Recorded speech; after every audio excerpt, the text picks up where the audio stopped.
I decided to make this video because when I was learning how to code, I had a lot of self-doubt. This is how I would learn to code if I could start over. And this brings me to learn to code. Just learn to code. The phrase learn to code. Everybody needs to learn to code. Coding is the new literacy.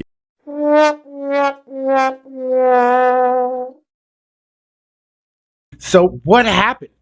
You know what I mean? Everybody for the longest time was learning how to code and moving out to California and becoming tech engineers and making massive amounts of money. And so everybody went to college to go be more engineers and just more and more and more computer science people. Who would have known you overflooded the goddamn market now? You know what I mean? Like, you're not going to need as many people because everybody around the world is trying to learn how to code. And an Indian will do that job for like $3 an hour.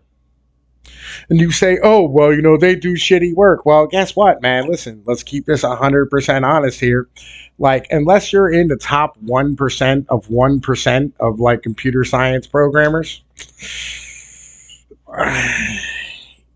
they can pay two Indians to do the job of one of you, and you know they really don't care in the end of the day. And all this cheap money was going to disappear for all the, you know, I mean, research and development and funding and all of these type of things. Boy, am I glad I didn't learn how to code.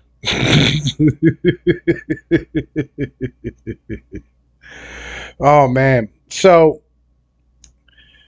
let's talk about this, right? Because there's going to be a lot of people out here salty, just very, very salty, especially on the internet, because like, you know, the internet's full of these like coding pieces of shit, right? And tech guys and weebs who, you know what I mean, all feel that like computers and science and interplanetary bugmen, just bugmen as an in general thing, right? Who are going to be very mad about what's going on, right? And my point of view on things, but I want to show you some stuff. Let's take a look at like how much these tech jobs are actually paying, you know what I mean? Because they're not $200,000 a year, right? Because in reality, right, when you go down and you look through and you see, you know what I mean, like how much these type of tech jobs are actually paying, the top end of them are like $33 an hour. Now, let's look up something simple like, you know, warehousing, right? Because I mean, like, that's all you really got to do. You know what I mean? Is sit here and like make a real basic comparison, you know, and you go down through these warehousing jobs, you see a lot of $15 to $20 an hour jobs, right? But there's quite a few of these $20 to $25, $30 an hour job with $4,000 sign-ons, you know? And I mean, like, if you go, all right, well, you know, that's just warehousing, that's just one field. But let's look at janitors, right? Oh, look at that. The first ad for a janitor is $24 an hour. You can make the same money pushing a broom and cleaning toilets as, you know, you can learning how to code and spending 4 years in, you know, computer science in the end of the day, right? I mean, I know that like a lot of you guys are going to stand here and go, well, I make more than that right now. And I promise you right here soon, you're going to find yourself in a position where like you're competing for less and less money, you know, and if you're really honest with yourself, the money hasn't gone up the past few years. Like it just really hasn't as the job market's tightened and as more people enter the field because, you know, it's somewhere between 60% and 30%. I have no idea, like, you know, because like the numbers are ridiculous, right? But somewhere between 60 and like 30% of all millennials went to school. And the vast majority of them, you know what I mean? Like, because they heard that, you know, there was a gold rush in these computer science jobs, decided to all go for the same type of thing, right? So we just graduated a whole bunch of these people. And if you don't remember, you know what I'm saying? Like if you don't actually remember like what happened with ITT Tech, where, you know, they sat here and they graduated a whole bunch of people into the tech field back in the day because everybody heard that the tech field was where it was at, right? Then they couldn't find jobs and all of them ended up stacking boxes at UPS. This is not the first time this has happened. So, you know, I mean, who do we have to blame for this type of situation? Well, of course, it's the Cathedral, right? And I made up a graph, right? I don't I don't know how much y'all are gonna like this graph, but I'm gonna put the graph up just because like I feel like y'all should like have some visual representation of what it is that I'm talking about, right? So at the bottom you got the people, right? With their kids and their wives, and probably not their wives, probably just the wife and kids at this point, right? And you're gonna be on a futon sleeping somewhere in a one bedroom apartment, right? But like so like then you send all your kids up here to go to these like schools, right? And I put like some of the top 4 schools up there because like they make up the curriculum for everybody, right?